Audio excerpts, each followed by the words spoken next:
Help others. Try to help others as much as you can. दोस्तों, मैं 100% sure हूँ कि आपका भी यही विचार होगा कि हमें एक दूसरे की हेल्प करनी चाहिए। जितना हो सके हमें हेल्प करनी चाहिए लोगों की। हमें बचपन से यही सिखाया गया है कि हेल्प अदर्स। बट दोस्तों, एक वीडियो को यूट्यूब वीडियो पे मैं एक वीडियो वॉच कर रहा था, तो उस वीडियो को देखने के बाद और सुनने के बाद उस वीडियो ने टोटली मेरे को 30 मिनट्स के लिए पूरा एंगेज रखा। और उस वीडियो के थ्रू नरेटर ने ये बताया कि no need to help others. According to Buddhism, बौद्ध धर्म के अनुसार, अगर आप किसी व्यक्ति की हेल्प कर रहे हैं और वो व्यक्ति आपके पास हेल्प मांगने नहीं आया है और उस व्यक्ति की आप हेल्प कर रहे हैं, तो एक्चुअली में आप उससे एक बहुत अच्छी अपॉर्चुनिटी कुछ सीखने की छीन रहे हैं। क्योंकि वह व्यक्ति जो किसी मुसीबत में फंसा हुआ है, वो डेफिनेटली कोई ना कोई उपाय अपने माइंड को अप्लाई करते हुए कुछ ना कुछ जरूर ढूंढ लेता, और जिससे उस उपाय से, उस सॉल्यूशन से, उस प्रॉब्लम से वो बाहर आ जाता। लेकिन आपने उसकी हेल्प करके उस व्यक्ति से कुछ सीखने का, जो उसको उस प्रॉब्लम से, उस सिचुएशन से जो अपॉर्चुनिटी मिलनी थी सीखने की, एक्चुअली में you have snatched away that opportunity from him by helping him. So उस वीडियो में उसने ये बड़ा अच्छे तरीके से नरेट किया कि किसी भी व्यक्ति की हेल्प करने की जरूरत नहीं है जब तक का वो व्यक्ति आपके पास आता नहीं है हेल्प मांगने के लिए। हम उसकी हेल्प करके एक्चुअली में उससे वो अपॉर्चुनिटी छीन लेते हैं, जिससे वो व्यक्ति उस प्रॉब्लम से कुछ ना कुछ सीखता।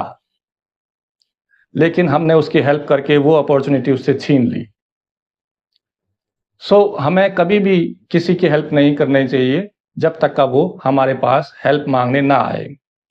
जब वो हेल्प मांगने आता है तो इसका मतलब ये है कि उस व्यक्ति ने जितना वो कर सकता था, जितना अपना माइंड को अप्लाई कर सकता था, जो भी रिसोर्सेज अवेलेबल थे उसको यूज करके उस प्रॉब्लम से बाहर आ सकता था, उसको वो अब नहीं आ पा रहा है। वो उसने ऑलरेडी अप्लाई कर चुके हैं और he is failing miserably to come out of that problem by applying his own mind. So that's why now he has come to you, give me the solution. Then only you should extend your hand to help him. So after listening that video, I was totally agree. I also thought, yes, whatever he has told us, it is correct. No need to help others.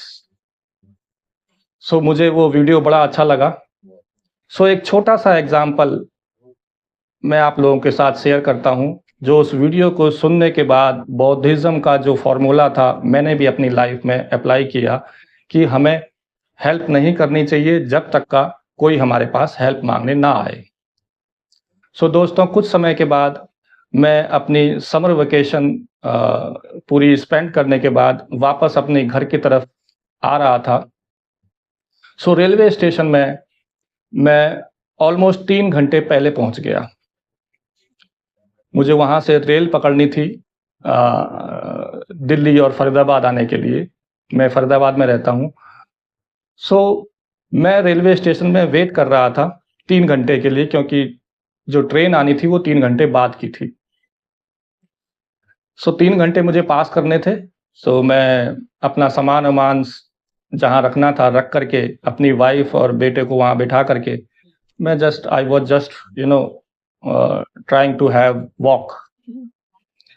इधर उधर walk कर रहा था और लोगों को watch कर रहा था। कुछ समय के बाद, आधे घंटे या पौने घंटे बाद, मुझे एक जगह एक सीट मिली, क्योंकि वो रेलवे स्टेशन भी फुल्ली पैक्ड था। और उस सीट पे जाकर के मैं बैठ गया।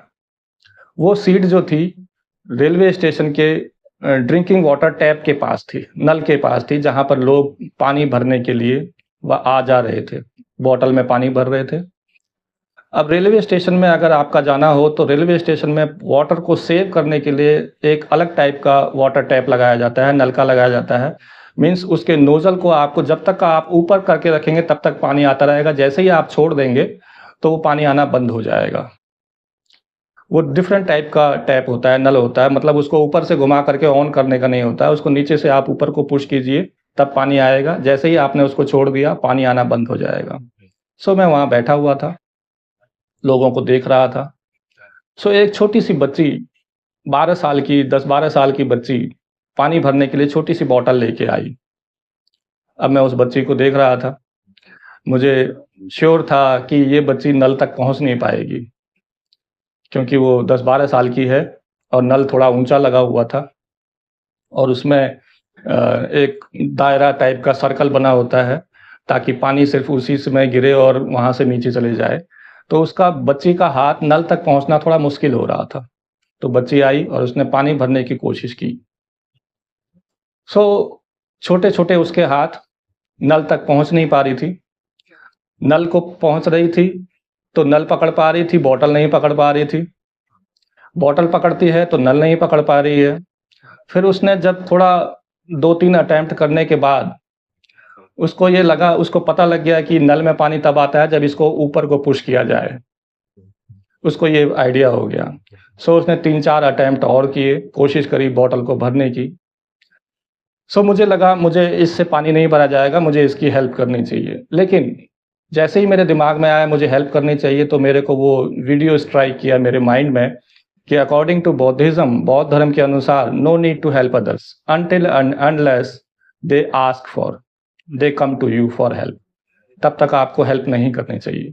सो मैंने सोचा क्यों ना आज इस बौद्ध धर्म के जो छोटा सा एक फॉर्मूला है उसको अप्लाई किया जाए। Let's see what happens. अगर वो लड़की सरेंडर कर देगी, मतलब हार मान लेगी, then I will be going to her and I will make her fill that water in her bottle, then I will go. So I was closely watching her. So उसने 2-4 अटेम्प्ट, 5 अटेम्प्ट, 10 अटेम्प्ट करने के बाद ultimately she learn something that was quite amazing. उसने क्या काम किया, दोनों हाथों से बॉटल को पकड़ा और जो टैप का जो नोजल था और बोतल का जो मुंह था उसको उसके मुंह में फंसा दिया और दोनों हाथों से बॉटल को ऊपर को पुश किया और ऊपर पुश करने के बाद पानी आना शुरू हो गया और उसकी बॉटल इमीडिएटली भर गई और वो सो बॉटल भर के वापस अपने पेरेंट्स के पास चली गई। सो मैं उस चीज़ को देख के हैरान रहा। वाकई में अगर मैंने उस लड़की की हेल्प कर दी होती तो वो शायद वो जो unique formula she invented, she discovered, she could not be able to discover that formula to fill the water. So that happens when you are not helping others, they will be trying to apply their mind up to best level so that they can come out of that problem. Quite amazing, and I also learned something new from her. बहुत ही अच्छी technique सीखी। हालांकि मुझे उस technique की जरूरत नहीं है, पर एक नई चीज सीखने को मिली उस बच्ची से। उसके बाद वो बच्ची 4-5 बार और पानी भरने आई और easily she was able to fill the water in that bottle whatever she was carrying. So that happens when you are not helping others. Actually जब हम हेल्प नहीं करते हैं किसी की, तो वो व्यक्ति उस प्रॉब्लम से बाहर आने के लिए अपना best to best mind use करता है और उस प्रॉब्लम से वो बहुत कुछ सीखता है। और अगर हमें उस व्यक्ति को क्लोजली ऑब्जर्व करने का मौका मिल जाए, जो व्यक्ति प्रॉब्लम में फंसा हुआ है और वो अपने यूनिक तरीके से उस प्रॉब्लम से बाहर आ रहा है और हम उसको वॉच कर रहे हैं, so we will be also learning something from him. So from this video I will be requesting you, no need to help others until and unless they ask for. I am 100% sure that guy will be learning a lot by applying his mind to come out of that problem. Thank you.